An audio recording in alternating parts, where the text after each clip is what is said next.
Good evening, everyone, and welcome to the TV6 Digital Desk live stream.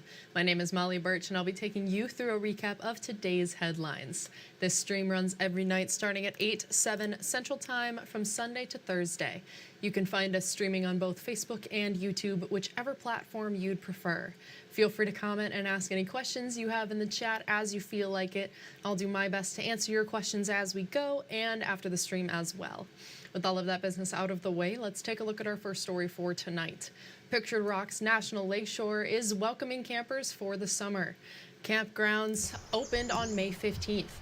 Representatives say they've been mostly full so far. Public Information Officer Hannah Bradburn says Memorial Day is the unofficial opening weekend.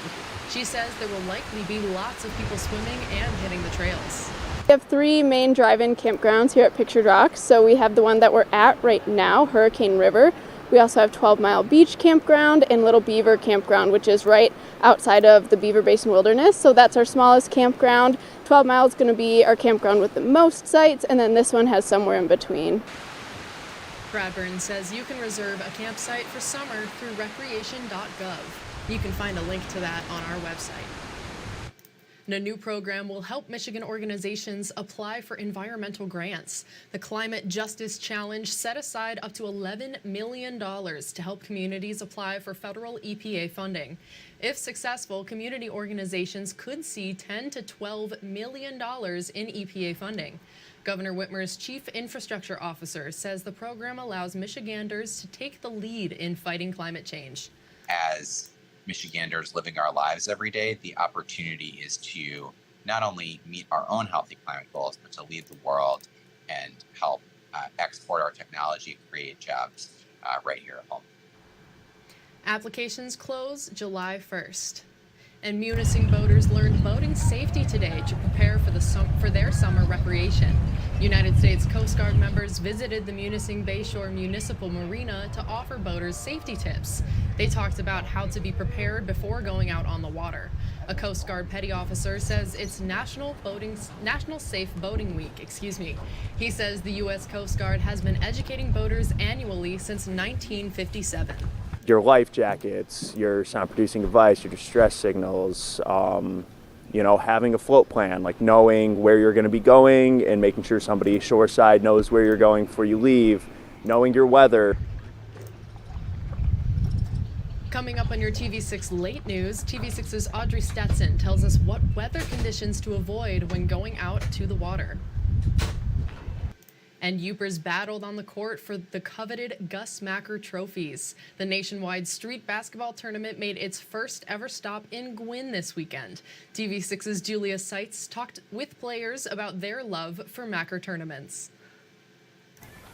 Basketballs flew on Gwinn High School's parking lot for this weekend's Gus Macker tournament. It started in 1974 as a small backyard gathering of friends in Lowell, Michigan. Gwinn hosted its first Gus Macker to celebrate the tournament's 50th anniversary. 180 teams from the UP and Wisconsin came to play basketball on multiple courts and win Gus Macker trophies. Gus Macker coordinator Jessica Steyer says the UP hosts 4 tournaments and Gwinn kicked off this season.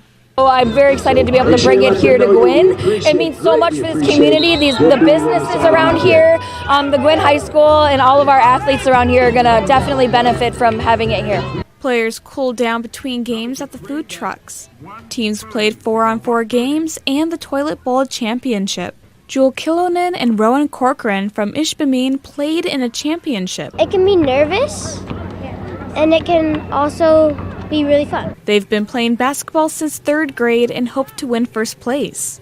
I think it's going to be really fun to play in the championship, but also it's going to be nerve-wracking, but I think we should just have fun even if we win or lose. The team Pearls of Wisdom came from Grand Rapids. Chris Foley and his friends try to do a couple tournaments in the UP every year. I do it to try to stay in decent shape. We've been doing this since 1987. Me and Craig have been playing in these. And, any chance to get together with our friends and stuff, it's always a good time. They'll also play in Wakefield and Iron Mountain. Steyer invites more teams to next year's tournament. Julia Seitz, TV6 News, Gwinn. Thank you, Julia. And finally tonight on the TV6 Digital Desk live stream, horse riders competed in a barrel race to kick off the rodeo season. Great Lakes Rodeo's annual buckle race had riders race for the fastest times. The event tallies points over 3 races for the grand prize of a belt buckle. Horses raced around barrels in a clover pattern. Riders tackled pole ending, plug racing, and Midwest flags. A Great Lakes Rodeo committee member was happy to see new faces. I couldn't be more excited and proud of that we have been able to build this up and opened it up to so many people to come out and try something new and be part of something fun. The Great Lakes Rodeo is Father's Day weekend. You can watch the rodeo, browse vendors, and camp. And that's all the stories we have for you tonight. Be sure to tune in right back here on Facebook at 8:45 tomorrow morning. TV6's Mandy Koskela and Michael Sobek will recap top stories from the morning on their show, Beyond Your Morning News. If you have a story idea you think we should report on, feel free to contact us at any time. These are a few easy ways to get a hold of both myself and others in the newsroom. And again, you can contact us at any time. We would love to hear from you and what's happening in your community. Thank you all again for joining me live at the TV6 Digital Desk. Have a great rest of your night.